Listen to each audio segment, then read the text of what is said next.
BNP chairperson Tarique রহমানের নির্দেশে সারা বাংলাদেশে একটা স্লোগান আছে, গ্রিন সিটি ক্লিন সিটি, এবং আমাদের দলের সকল নেতাকর্মী এই গ্রিন সিটি ক্লিন সিটি মন মানসিকতা নিয়ে কিন্তু তারা আজকে মাঠে নেমেছে।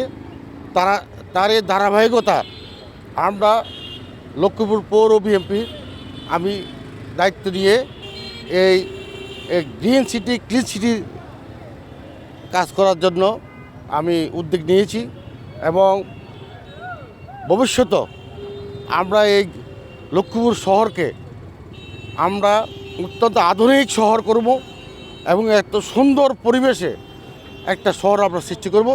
আপনারা জানেন যে সিলেট সিটি কর্পোরেশন ওখানে গেলেই মানুষ কিন্তু একটু আনন্দ পায়, সুখ পায়। এই কারণে অত্যন্ত গ্রিন সিটি এবং ক্লিন সিটি কারণে মানুষ কিন্তু এই শহরের কারণে সিলেটের সিটি কর্পোরেশনের কারণে মানুষ ওই এলাকা দেখতে যায়।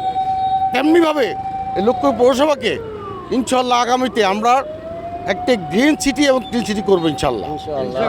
আল্লাহর রহমতে এই পৌরসভার মানুষের সেবক হিসেবে কাজ করব এবং লক্ষ্মীপুর শহরকে আধুনিক শহর আমরা সৃষ্টি করব। আমাদের নেতা সৌদন চৌধুরী অ্যানি, আমাদের মন্ত্রী মহোদয়, আমাদের সেই ধরনের চিন্তাভাবনা নিয়ে ইনশাল্লাহ আগামীতে উনি এগোচ্ছেন। ইনশাল্লাহ ওনার পরামর্শ মোতাবেক আমরা এই লক্ষ্মীপুর পৌরসভাকে অত্যন্ত আধুনিক এবং গ্রিন সিটি এবং ক্লিন সিটি করবো ইনশাল্লাহ।